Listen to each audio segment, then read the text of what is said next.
All right. That was a wonderful one. Ms. Ruth, I don't know if you would like to come on for your own story time. I don't have a story. Sorry, I didn't hear that.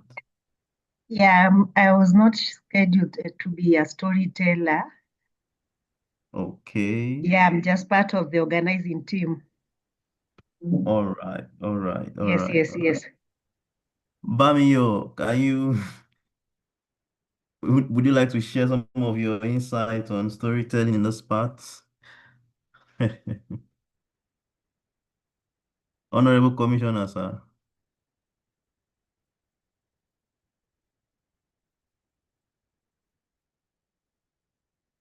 Hello.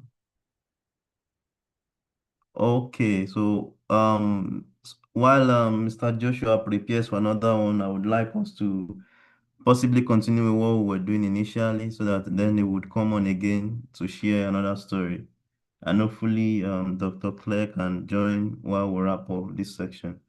I'm very sure that by this time tomorrow everyone will be settled and it will be a more interactive section where the storytelling would be more engaging.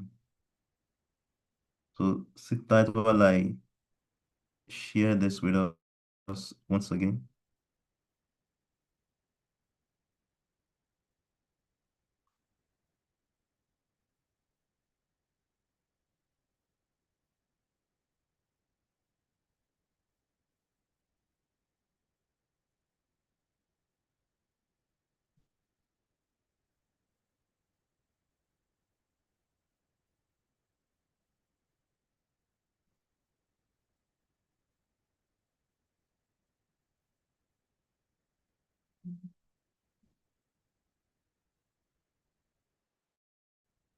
The winning entry was submitted by Clara Moss, who was a sixth grader from Kansas. She picked the name Curiosity. And then I was ready to fly to Mars. It was the it was best to launch eastward and close to the equator to get as much energy from the Earth's spin as possible. This also meant it was safest to launch where the ocean was to the east, just in case something went wrong. So I had to be taken to Florida to begin my space mission. I boarded a carrier plane and flew from Los Angeles all the way to the Kennedy Space Center. The rocket that would take me into space was waiting for me in Florida. Let's go. Make your very own monster. What kind of monster do you want to build? A cute monster. Please. Atlas V rocket is around 200 feet tall, the height of a 19-story building, and it's almost all rocket fuel. This is because it needs to be powerful enough to launch whatever it is carrying, known as its payload, into space. The Atlas V is known as an expendable launch vehicle, which means that parts of it can only be used once. I was placed inside the nose cone at the very top. The nose cone is like a shield that protects the rest of the rocket as it breaks through the Earth's atmosphere. My launch date was chosen carefully so that I had the best chance at a successful launch and the shortest trip possible. Because planets orbit the sun at different speeds and distances, sometimes they are far apart, and other times they are much closer. Every few years, Earth and Mars are lined up so that they are relatively close, allowing missions to reach Mars more quickly and using less fuel. If we had missed this opportunity, the mission would have been delayed for years. Launch day, November 26, 2011, had arrived. I was ready to fly to Mars. In the control room, the team ran through final checks. At last, the rocket was ready for countdown. 5, 4, 3, 2, 1. Liftoff.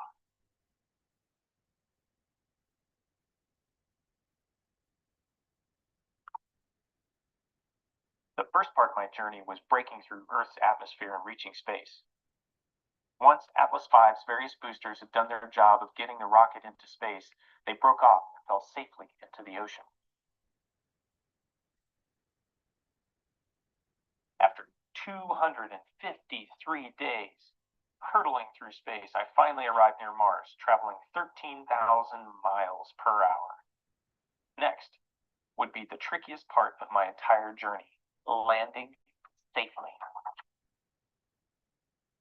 No rover or space mission had ever tried the type of landing I was programmed for. It would take 7 minutes from the time I penetrated the atmosphere around Mars until I landed on the surface. The team at NASA called it 7 minutes of terror. If I had been landing on Earth, the atmosphere would have slowed down my entry, but Mars has much less atmosphere than our home planet. So as soon as I entered the atmosphere, a huge parachute opened, slowing me to about 200 miles per hour. I was still moving too fast, so I dropped out of the back shell, and for a few seconds I was free falling to the ground. Suddenly, the powered descent vehicle, which was holding me, fired 8 rockets, slowing me down almost completely. Then I was ready to be lowered to the surface on cables, also known as the sky crane maneuver. Once the descent vehicle detected slack in the cables, it knew I must be on the surface of Mars and released the cables. I had made it. As soon as I was safely on the surface, I sent a message to my NASA team letting them know that I had landed. Because of the huge distance between Mars and the Earth, the message took 15 minutes to get back to Earth. It was a tense time in the control room as everyone waited. Then the words everyone wanted to hear were read out. Touchdown confirmed. We're safe on Mars. It wasn't just the NASA team who'd been watching my landing. All around the world, people tuned in to see if I had arrived safely after my long journey. Crowds gathered in New York's Times Square to watch on a giant screen. It was an exciting but scary time. After all, if just one thing had gone wrong, all contact between me and the team back on Earth would have been lost. When they heard I had landed, some people cheered, others breathed a huge sigh of relief. The next thing I did on Mars was send images of myself back to NASA to make sure I hadn't been damaged during my journey. My landing had been perfect, if a little dusty. The site had been carefully selected by scientists as a place likely to have evidence of water. Now it was time to start looking. Since 2012, I've been exploring Mars. The NASA team looks through my 17 cameras and chooses potential spots on the surface that may have evidence of life. Once something is identified, I move toward it. I can move more than 600 feet per day. NASA also wants to understand how Mars was formed and how it changed over time. The deeper I dig, the more information I can gather. I drill into rocks and scoop up material. Then I test it in my onboard laboratory. Gradually, by piecing together information from different locations, NASA hopes to build a picture of the planet's past and perhaps discover why Mars changed from being a warm planet with water to the cold, dry planet it is today. There are many questions still to be answered. What was Mars like long ago? How suitable was it for life? Did it once support any life forms? The tests I carry out will provide as many answers as possible. Most likely, the discoveries I make will lead to more questions. With space exploration, questions can be just as exciting as the answers.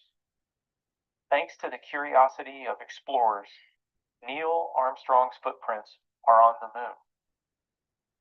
And now my wheel tracks are being left on another planet. Perhaps one day soon, footprints from the next generation of explorers will leave their marks here as well.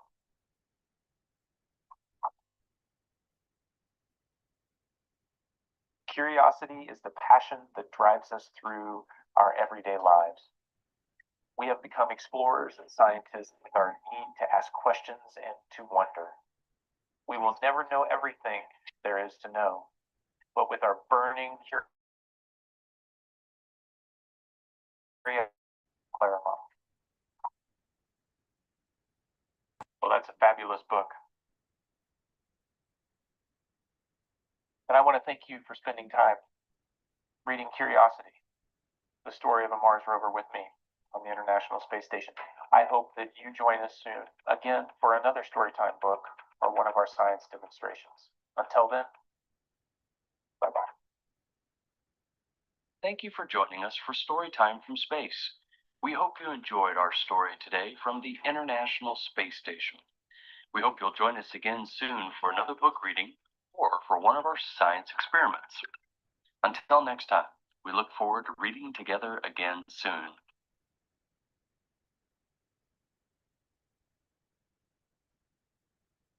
GoDaddy has the perfect hosting plan for any website.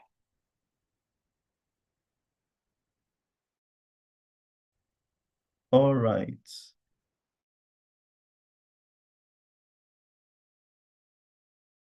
That will be all for today.